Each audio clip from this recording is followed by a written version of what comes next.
In the headlines, court nullifies Abia State Governor-elect Alex Otti candidature, all Labour Party candidates in Abia and Kano states. Police rescue 2 persons abducted during attack on U.S. Embassy staff in Anambra. President Buhari launches Kashimbila multipurpose dam as Nigeria targets 30 gigawatt electricity by 2030. And on the international scene, death toll from Myanmar's cyclone Mocha rises to 145. Hello and welcome to Trust TV News Update. I am Sumaya Abubakar.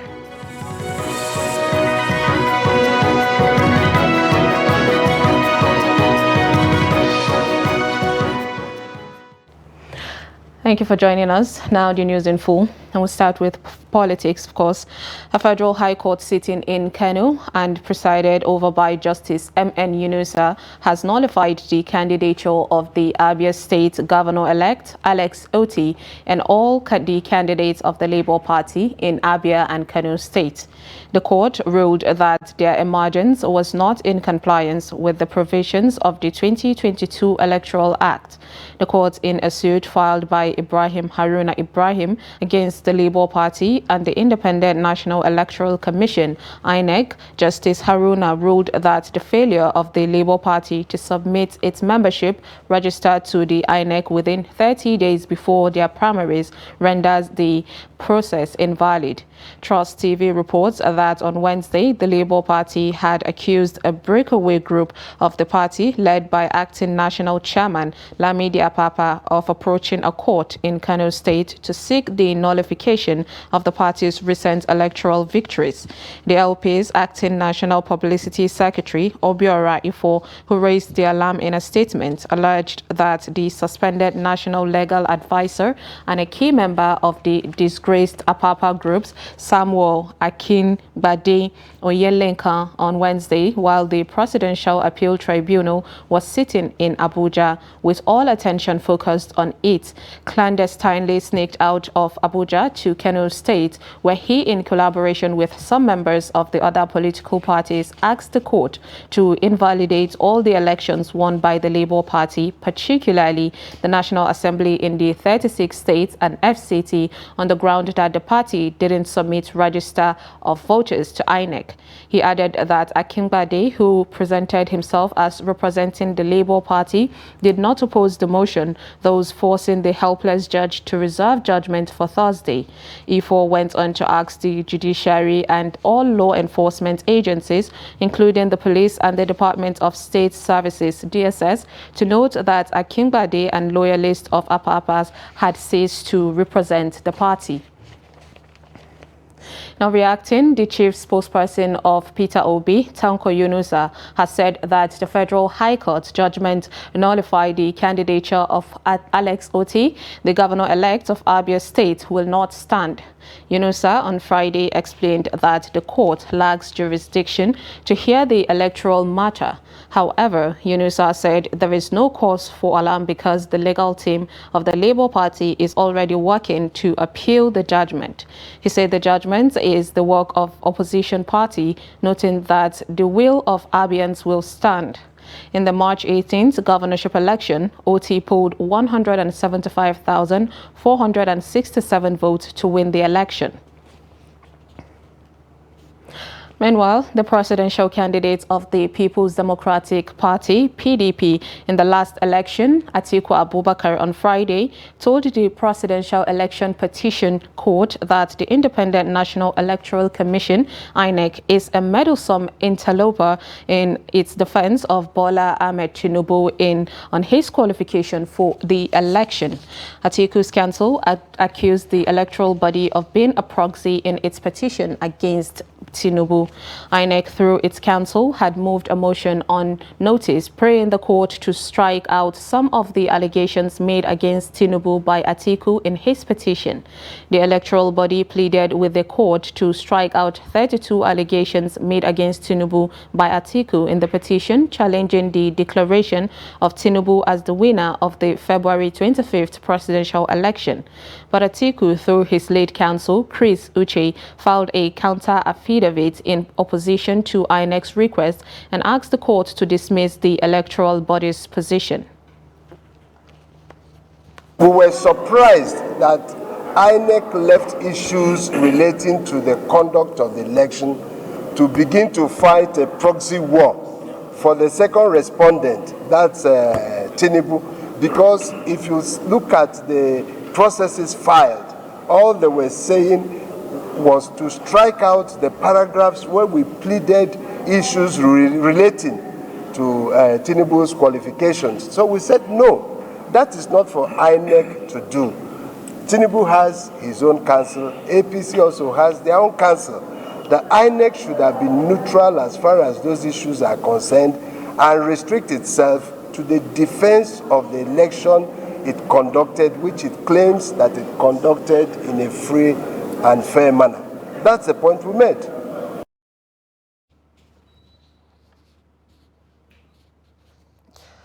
Kano State Governor Abdullahi Ganduje has said that the Rabiu Musa Kwankwaso's administration, where he served as deputy governor, began the sales of government properties in the state.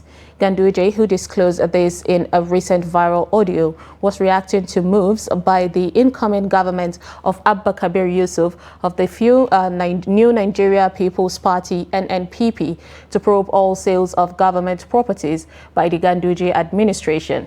The transition committee set up by Yusuf, a prodigy of Kwankwaso, had issued public warnings to developers that brought government properties to stop developing or working on the properties, hinting at plans to review such sales when the governor-elect is sworn in on May 29th.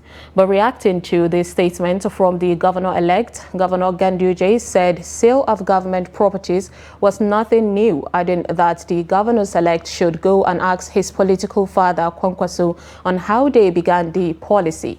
Ganduje served as Kwankwaso's deputy for 2 terms of 1999 to 2003 and 2011 to 2015 before succeeding him. Wai an sai da gidan gwamnati bai san ubansa a siyasa, kakansa a siyasa, shi ya fara sai da gidan gwamnati. They are saying that we have sold government houses, not knowing that his father in politics, his grandfather in politics, was the one who started selling government houses. If he said it's not true, let him go to a radio station and he will get the list of the government houses his grandfather sold. This is not the time to enter that chapter. If I am to call out names of senior government workers and politicians that bought government houses, we can spend the night counting. This is nothing new. I worked in Abuja, I resided in a government house, and at the end, the federal government sold it to me. Most government workers residing in government houses end up buying them, but those who bought them couldn't reside in them because government workers are occupying them.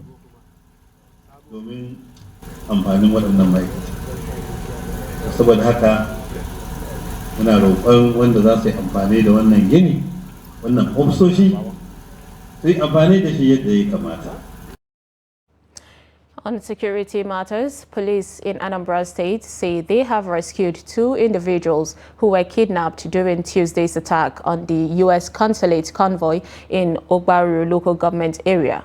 According to a statement by the spokesman of the Anambra State Police Command, DSP Ikenga Tochukwu, the rescue took place in the early hours on Friday.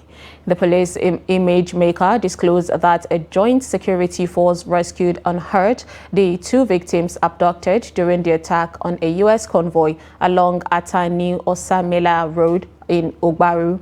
The rescue comes just a day after the police arrested 2 suspects in connection with Tuesday's attack. Preliminary investigations conducted by the police revealed that 7 persons were killed in the assault. Of the 7, 3 were U.S. consulate officials and 4 were mobilized police escorts. Gunmen have kidnapped some National Youth Service Corps NYSC members in Emohua local government area of Rivers State. The number of the kidnapped Corps members who were returning from the recent orientation campaign exercise in Ondo State is yet to be ascertained. It was gathered that they were kidnapped on Tuesday, May 16th, around 9 p.m. at Rumoji axis of the East-West Road in Emohua on their way to Port Harcourt. 5 of the Corps members were said to have escaped the abduction and reported at the Rumoji Divisional Police Station. Now, meanwhile, the State Commissioner of Police, Okon Effiong, has deployed a police tactical team to go in search of the gunmen.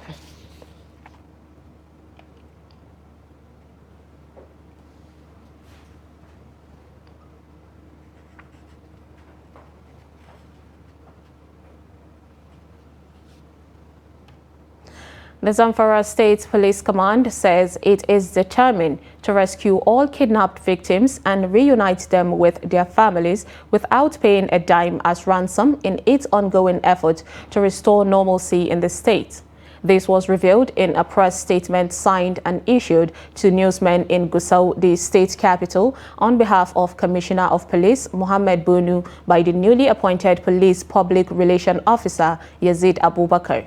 According to the statement, on May 18, 2023, at about 11 p.m., 10 people kidnapped from Gidan Guberawa village in Kaura Namoda local government area were rescued by police tactical operatives on search and rescue operations along a forest under Birinen Magaji local government area. The victims said they had been in captivity since May 7, 2023, when bandits abducted them to an unknown destination. Meanwhile, the Zamfara State Command of the Nigeria Security and Civil Defense Corps, NSCDC, says it has intercepted a truck with 70 drums of calcium chloride worth 5.9 million naira, which was taken out of the state to Kano. The commandant of the Corps, Mohammed Bello, disclosed this while briefing journalists in Gusau, the state capital, where he also said that 9 suspects were arrested and have been charged to the Upper Sharia Court 1 for prosecution. The report. According to the Commandant of the Nigeria Security and Civil Defense Corps NSCDC in Zamfara State, Mohammed Bello, he said 70 drums of the chemical recovered from the suspect by operatives of the Corps along Lalan area of Gusau Metropolis were donated to the state government by the United Nations Children Emergency Funds UNICEF. He said it was donated through the Zamfara State Ministry of Rural Development to the State Rural Water and Sanitation Agency RWASAN to treat water that is being provided to the rural communities. Bello claimed that perpetrators of the act had bribed operatives of the command with 100,000 naira to allow them to go with the 70 drums of the calcium chloride, which cost 85,000 naira each. But the NSCDC operatives refused and collected the money as exhibit. You may recall that on the 3rd May 2023, I summoned the press community in the state to break the news of our arrest and interception of the said chemical. Since then, the Corps has frantically made urgent efforts to investigate this case, institute arrests and made requests for logistics and documents where necessary to enable us to nail the culprit appropriately. The NSCDC commandant told journalists that the 9 suspects have been charged to court already for prosecution, adding that for the 3 others who are now at large, the court has given the Corps adequate time to go after, apprehend and bring them to court on the next adjourned date of 23rd May. He vowed to decisively deal with the perpetrators of the crime whose activities in Zamfara State are worsening the water scarcity being faced in Gusau Metropolis, with an attendant increase in the price of water by vendors and the death of several children who recently went to search for water for domestic use. I wish to intimate the press that all relevant stakeholders that needed to be grilled in connection to this matter have been invited and questioned properly without prejudice those peddling fake news and blackmails of the core with regard to this matter. It is my candid advice should deceased henceforth, as matter in question is already in court. Mohammed Bello also decried the command's constraint with logistics to go to Kano and Katsina states to fish out and arrest other accomplices. You're watching News Update on Trust TV. Coming up, Katsina trader decry exorbitant shop rent. Details on this and more after the break. Stay with us.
Welcome back. If you're just joining us, this is Trust TV News Update, and here is a recap of our top stories. We brought you Court nullifies Abia State Governor-elect Alex Otti candidature, all Labour Party candidates in Abia and Kano State. And police rescued 2 persons abducted during attack on U.S. Embassy staff in Anambra. Now moving on to more stories. President Muhammadu Buhari on Thursday inaugurated the 40-megawatt hydropower station and associated 132 kV switchyard, transmission line and distribution substation under the first phase of the Kashim Biela multipurpose dam located in Taraba State. He underscored the importance of the project, highlighting its role in his administration's commitment to achieving 30 gigawatt target of electricity by 2030 under the Electricity Vision 30-30-30. While inviting the Minister of Federal Capital Territory, Mohammed Bello, to unveil the project on his behalf, the President noted that the electricity initiative was to have renewable energy contribute at least 30% to the mix, thereby expanding access. Buhari said implementation and completion of the Kashim Biela project align with his government's policies to elevate poverty, generate employment opportunities, enhance healthcare services, and improve standard of living of Nigerians. The Kashim Biela multi-purpose dam in Taraba State, with storage capacity of 500 million cubic meters, was conceived principally to checkmate the threat of the imminent collapse of the structurally weak and poisonous Lake Nyos, located at the line of volcanic activities in Cameroon Republic, which collapse could result in flooding and affecting millions of lives and properties. Even though the dam was meant to serve as a buffer to contain possible discharge of water of Lake Nyos, the engineering design maximized the benefits of the Kashim Biela ecosystem by incorporating a 40-megawatt hydropower station, 60,000 cubic meter per day water supply scheme, 2,000 hectares of irrigation system and airstrip, fishing activities, and tourism potentials. 2 years ago, a devastating fire outbreak in Katsina Central Market left shops and goods worth 500 million naira in ashes. The loss was not only financial but also had a significant impact on the livelihoods of the affected traders. Jamil Mabai reports that although the market has been rebuilt, traders can barely afford the new shops due to the exorbitant rent, hence their appeal for government intervention. The report. 2 years ago, Armayau, a textile business owner, lost his 6 million naira investment during a fire outbreak at Katsina Central Market. At the time the incidents happened, I have over 6 million worth of goods. After the outbreak, what was left was not up to 500,000 naira. The fire burnt most of my precious goods.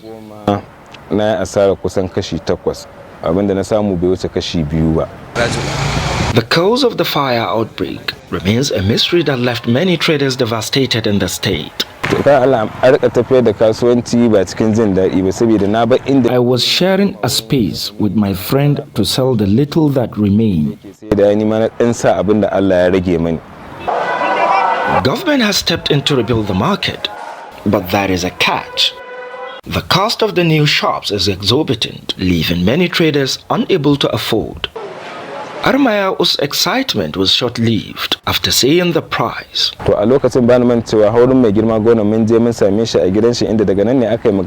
went to meet the governor at his residence. Government promised to build new shops for free, but things have taken a different dimension. We have been allocated shops, but we are to pay 2.1 million naira for shops.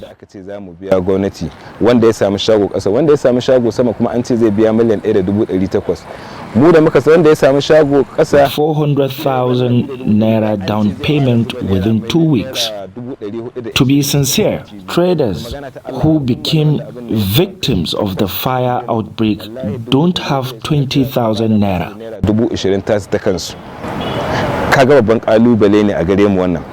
The Katsina Central Market fire outbreak remains a painful memory for the affected traders, who are still struggling to recover from the loss. Observers said the government must do more to support them and ensure they are not further exploited in the process. Jamil Mabai, reporting for Trust TV, Katsina. With barely few days to the end of President Muhammadu Buhari's tenure, his alma mater, Dikko College Katsina, remains in critical condition. Dikko College, popularly known as Government College Katsina, was built for total renovation since 2020, but till date, teaching and learning continue to suffer setbacks.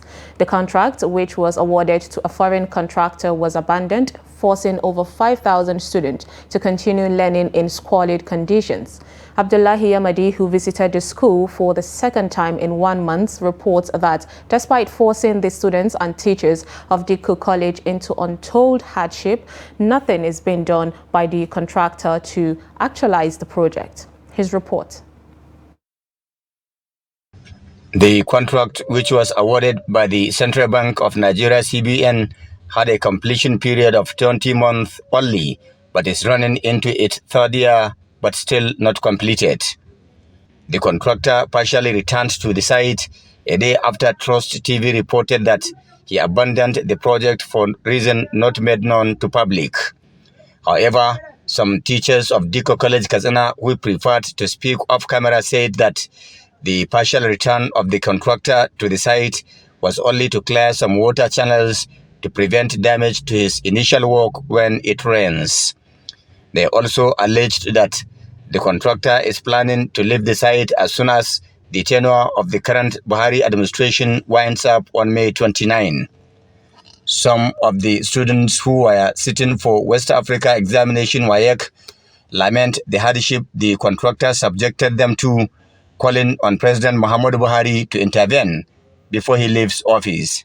As you can see in the school, we have so many problems because we are using a laboratory for class. This class is lab. It is not a class. We are managing it. We want the government to come and help us to continue building so as they can finish this building that they can start. The class is dirty, but our teachers are trying very, very good. When contacted for comment, one of the site engineers said no reporter has right to write anything about the renovation works at the school without his prior permission.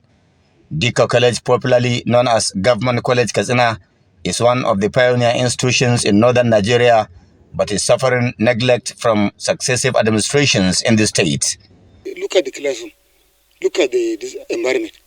They are all dilapidated, and they didn't repair this classroom. How can they come to study? It is unfortunate. We visited the college about 2 to 3 weeks ago, and we saw that the work has been stopped. So we were appealed to the President, please, and the Minister of Education to try and appeal to the CBN to complete this job immediately, so that we will be very much happier. We feel that if the president goes, we don't know what will happen again to this project. People with stake in the school are hoping that prominent old boys of the premier institution will do something to salvage it from its current predicaments. Abdullahi Ismayamadi, Trust Television News, Katsina. In business, the National Bureau of Statistics says that the average retail price of a litre of petrol witnessed a drop from 264,029 naira in March to 254,006 naira in April 2023. This is according to the NBS Petrol Price Watch released in Abuja on Friday. It stated that the April 2023 price of 254,006 naira represented a 3.87% decrease over the price of 264,029 naira recorded in March 2023. However, the average retail price of a litre of petrol increased on a year-on-year basis from 172,061 naira recorded in April 2022 to 254,006 naira in April 2023. It stated that the April 2023 price of 254,006 naira represented a 47.18% increase over the price of 172,061 naira recorded in April 2022. Analysis by zone, the NBS said, showed that the Southeast recorded the highest average retail price in April 2023 at 291,015 naira, while the North Central recorded the lowest at 208,088 naira. And lastly, from the international scene, the death toll from Cyclone Mocha has reached 145 in Myanmar, its junta said Friday, with most of the dead from the persecuted Rohingya minority. Mocha brought lashing rain and winds of 195 kilometers per hour to Myanmar and neighboring Bangladesh on Sunday, collapsing buildings and turning streets into rivers. The storm churned up villages, uprooted trees, and knocked out communications across much of Myanmar's conflict-scarred Rakhine state. The region is home to hundreds of thousands of Rohingya refugees who lived in displacement camps following decades of ethnic conflict. Altogether, 145 people were killed during the cyclone, a statement from Myanmar's junta authorities said. The number included 4 soldiers, 24 locals, and 117 Bengalis, it added, using a pejorative term for the Rohingya.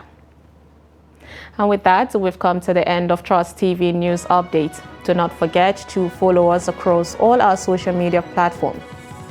I am Sumaya Abubakar. Thanks for watching.